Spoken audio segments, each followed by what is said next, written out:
I mean, yeah, I think it's a concept album according to Green Day. You know, the new record, American Idiot. So it's, but I think it's still maintains the same energy that we have, but definitely like, there's definitely been a progression with every Green Day record, but I think this one sort of stands on its own. Yeah, I mean, the song "American Idiot" is more about just sort of the confusion in the current sort of state in American culture, American pop culture right now. It comes down to, anywhere from CNN to reality TV, getting sort of bombarded with useless information and product placement, and just sort of feeling kind of lost in the shuffle a little bit. And that's sort of what the song's about. And it's totally self-deprecating and sort of pointing at current administration at the same time, because they don't really represent what I represent. So, Mike, Trey, anything to add? Absolutely. I mean, the United States is kind of a disenfranchised place right now, kind of a divided country. So, we just stick to our guns, which are basically instruments. Trey. No guns.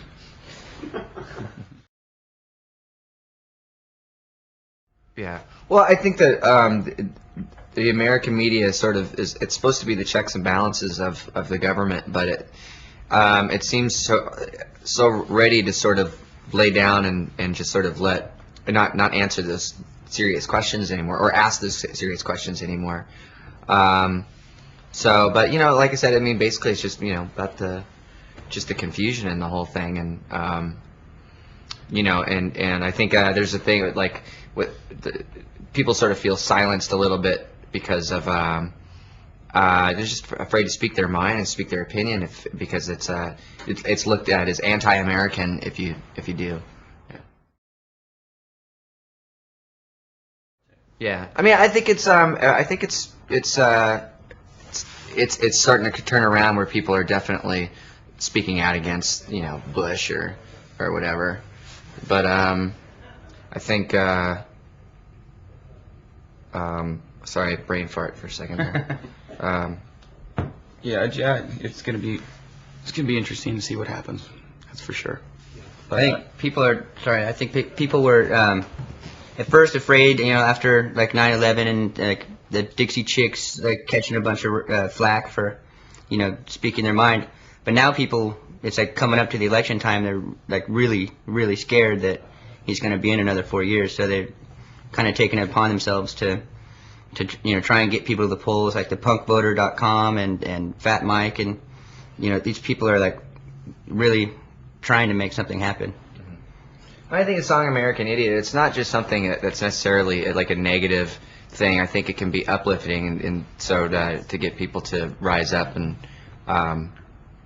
really, say, yeah, I feel disenfranchised too, and something's got to give. I mean, I wouldn't say it was difficult. It was definitely a different.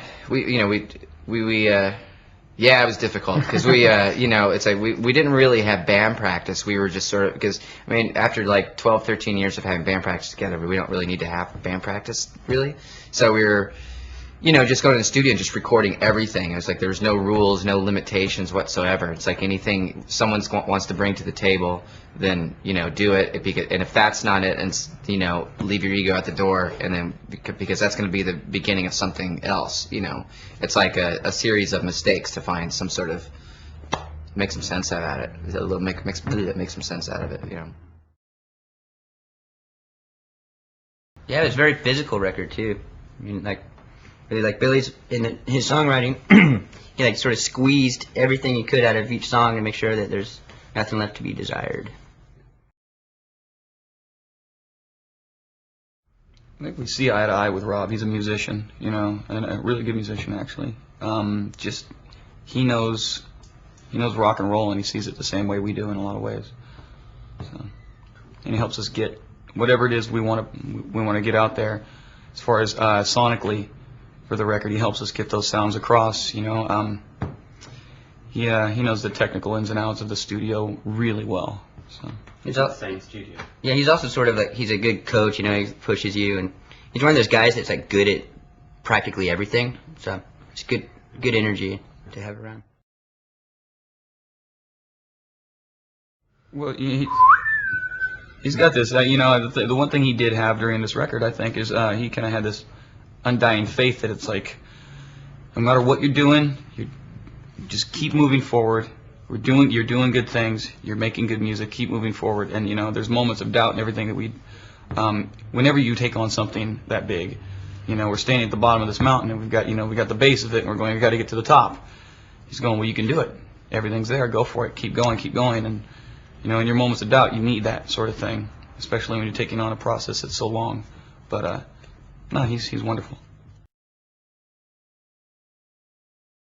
I mean, we would sort of, look at the record, and we would write everything down and sort of write down the storyline where it's going, which was, kind of a trip to sit there and sort of look at a record on sort of on a chart or something, So it's, I mean, I just kind of kept writing, coming up with new ideas and, throwing things against the wall, see if it would stick, and then, and Rob was there to sort of go, yeah, that's working. It's like an outside objective point of view where we can be able to do the things we want, but we're not necessarily critiquing ourselves at the same time. He can, he comes in for that, and but it's like once you get into a record like that, because you have to make a decision whether or not you're going to make a record like that. As soon as you make that decision that you're going to make something that's more of a concept record or a rock opera, there's no going back if you're a quarter of the way into it, you know what I mean?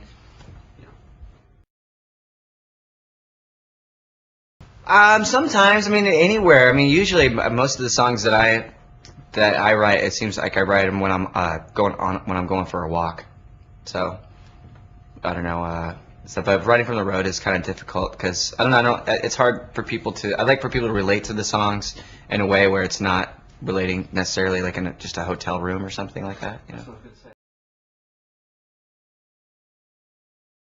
Well, one song we have is called Jesus of Suburbia, and it's sort of a 5-part sort of mini punk rock opera, and it goes from it just follows the story of a kid that just becomes disenfranchised with his home and his friends and his family and his local 7-Eleven, and he's in a small town, and he sort of finds the strength to sort of escape and get out and sort of look for his a new path and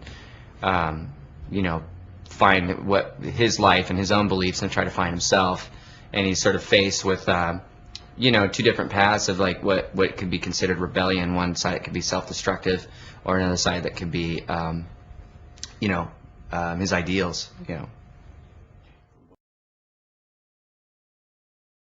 Oh, then there's the Homecoming, which it's without giving too much away, it's sort of the same character kind of comes back, and it's Kind of coming full circle, and within that there's all sorts of realizations and it's just experience within that, Mm-hmm. He's sort of faced with two different characters throughout the record too, and one is a guy named Saint Jimmy, and who's sort of the instigator of the record, and he's really a seductive person.